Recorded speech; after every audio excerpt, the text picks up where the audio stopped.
Medios Radiofónicos de Michoacán presenta una hora para escuchar a personajes del ámbito político, social, artístico, cultural y empresarial de nuestro país. En este espacio se reúnen las voces de todos los ámbitos. Jorge Manso conduce Así es la entrevista en Michoacán.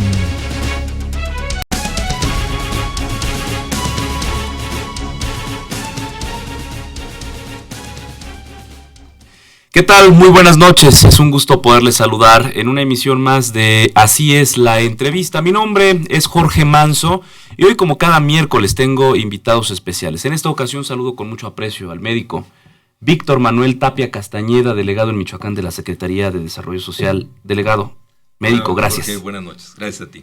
Bien, me gustaría que empezáramos platicando de Víctor Tapia. ¿Quién es Víctor Tapia?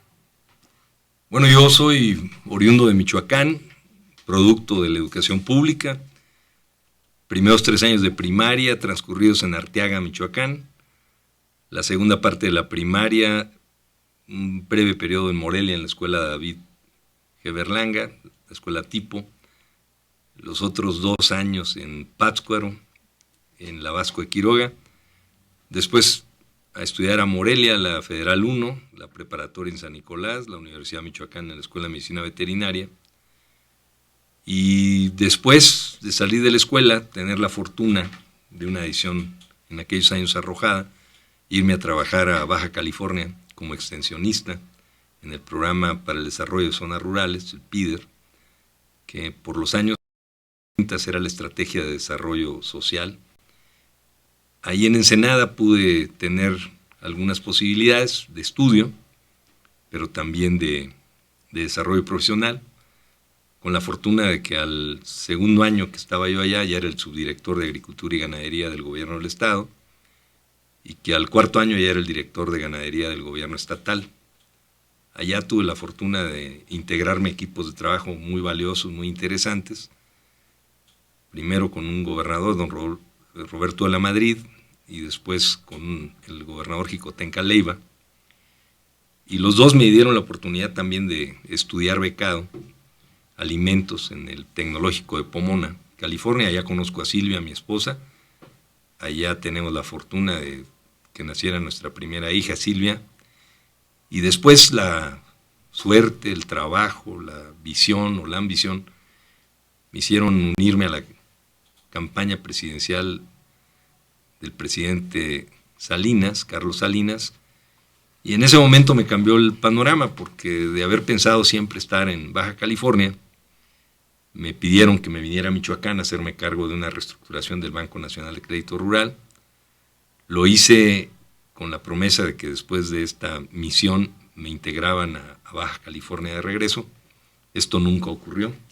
Al año de la reestructuración me piden que vaya a hacer lo mismo al Banco de Crédito Rural del Centro Norte, con base en Torreón, Coahuila. Allá nos quedamos 5 años. Ahí también la institución me hizo gerente, me pagó, me patrocinó estudiar en diferentes universidades, gerencia pública, planeación estratégica, administración pública, finanzas. Y después de eso, terminando el gobierno del presidente Salinas, recibí la invitación de un maestro y querido amigo, Mario Luis Fuentes, y de otro maestro y querido amigo, Javier Guerrero, de hacerme cargo de una reestructuración o reingeniería del programa alimentario del DIF nacional. Era un programa centralizado, se manejaba todo en el Distrito Federal. Cuando digo todo eran las compras, cuando digo todo era que hasta el programa de desayunos escolares del Distrito Federal se operaba por el DIF nacional, y nosotros nos tocó hacer toda la vinculación para que el programa se hiciera estatal y luego municipal, y para que el Distrito Federal manejara el programa de asistencia alimentaria.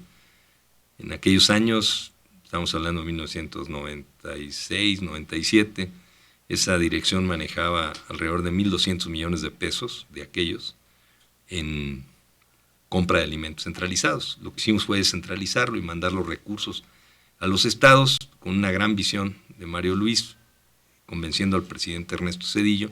Se genera de ahí el primer fondo del ramo 33, en el cual los estados empiezan a recibir dinero y a tomar sus propias decisiones.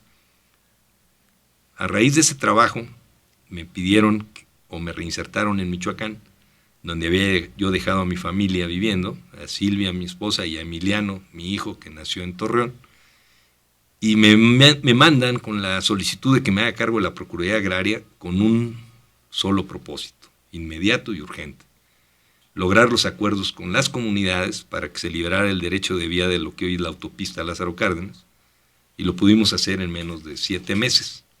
A los 7 meses, por razones del servicio, el ingeniero Carlos Rojas Gutiérrez, secretario de la Secretaría de Desarrollo Social, me pide que me entreviste con el gobernador Víctor Tinoco Rubí, quien a su vez me solicita o me manifiesta su acuerdo con el secretario para que me haga cargo de la delegación de la Secretaría de Desarrollo Social, cargo que pude desempeñar de 1997, por ahí por septiembre, a marzo del 2001. Al término de la admisión del presidente Zedillo, con el arribo del presidente Fox, en una decisión personal decido no seguir participando en el gobierno federal y me retiro a realizar tareas de asesoría en lo particular o desde la parte de las asociaciones civiles a gobiernos estatales, municipales y algunos grupos organizados de la sociedad civil. Así van transcurriendo el tiempo, dejo mi asentamiento familiar en Morelia, a mí me toca salir a los estados, ir a buscarme el pan de cada día durante 12 años con diferentes convenios y encomiendas de trabajo, hasta que después de la campaña del presidente Peña Nieto, me piden que me integre al equipo de Rosario Robles para empezar a revisar la propuesta social del gobierno electo, y en esa misma medida es como me involucra nuevamente en la Secretaría de Desarrollo Social, de la cual soy parte desde el primer día de la admisión del presidente Peña y hasta la fecha, primero como director general de desarrollo de la comunidad en la Ciudad de México y a cargo de los 32 estados, de esa vertiente del desarrollo, piloteando la Cruzada Nacional contra el Hambre y de ahí extrapolándola, para posteriormente recibir la muy encomiable oferta de venirme como delegado a Michoacán, situación que acepté con mucho gusto, en razón de ser oriundo de Michoacán, tener mi familia en Michoacán, y porque también considero que puedo aportar para que las cosas en Michoacán se puedan desarrollar de mejor manera. ¿Qué ha cambiado de la primera vez que fue delegado de Sedesol a ahora, a la fecha? Muchísimas cosas. En la primera ocasión nosotros tuvimos la posibilidad de pilotear junto con el Banco Mundial la parte que manejaba la Secretaría de Desarrollo Social en el ramo 26, combate a la pobreza. En aquellos años el delegado de Sedesol autorizaba alrededor de 28,000 a 32,000 obras y acciones por año, que eran propuestas por los municipios o por los gobiernos estatales. Y la verdad es que al analizar el proceso, realmente era demasiada centralización en una sola persona que tomaba decisiones a voluntad, aun cuando desconociera a la comunidad, el proyecto y sus bases. De ahí se tomó la decisión de que se fuese generando el ramo 33, el Fondo de Infraestructura Social Municipal y Estatal, quitándole a la Sedesol el 70% de los recursos del ramo 26 y mandándolo a los municipios. Yo creo que fue una decisión histórica, creo que fue una muy buena decisión, habiendo estado en esos momentos a cargo y ahora haciendo un trabajo coordinado con los ayuntamientos. Otro cambio notable fue el inicio en esos años del programa Progresa, las primeras esfuerzos de transferencia de ingresos como una base alternativa para mejorar la condición de vida de las familias, es decir, haciendo un abordaje de la pobreza y de la marginación sobre la base de que la transferencia de ingresos, la obligación de las familias pobres de tener a sus hijos en la escuela, dejarlos en la escuela y recibir el componente de salud, podría cambiar la condición de estas familias. Es decir, por un lado, responsabilidad a municipios y estados de los servicios básicos a la vivienda, y eso completamente de acuerdo con el 115 constitucional de las potestades municipales, y por el otro lado, dejando a la Secretaría de Desarrollo Social con programas específicos, con un Progresa que después se convierte en Oportunidades y ahora en Prospera, en donde las transferencias han ido en incremento y el padrón de beneficiarios llegó a su máxima al principio de este gobierno, con el PAL Sin Hambre. Ahí se atienden en nivel nacional alrededor de 7 millones de familias. El programa de Liconza ya existía, sin embargo, toma una vertiente de ser urbano, se convierte también en rural, amplía su padrón por 3 y empieza también en este gobierno a tener la posibilidad los niños que reciben apoyos de Prospera también de recibir leche subsidiada, que es una decisión muy justa y que nos da mejores resultados. Y las tiendas de Liconza, que al final se convierten en un abasto social a precios mejores para la gente.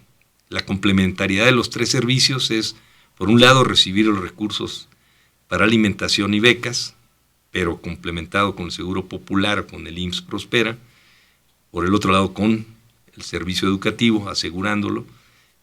Con este recurso el supuesto es que se adquiere la leche subsidiada de Liconza para que los niños se nutran mejor, con esto se abate la desnutrición, se mejora la salud, y por el otro componente pueden abastecerse en las tiendas de Liconza con un promedio estimado de 15-17% menor el precio de los artículos básicos al que se tiene en los mercados privados. Esta parte de complementariedad está muy bien hecha.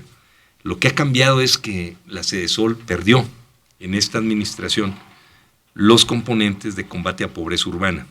En forma directa, la posibilidad de hacer infraestructura en entornos marginados, colonias rurales o colonias suburbanas o colonias metidas en los centros históricos donde se ha ido pauperizando la vida misma por el deterioro de los servicios públicos o las viviendas. Esto se atiende a través del programa Hábitat y de rescate de espacios públicos.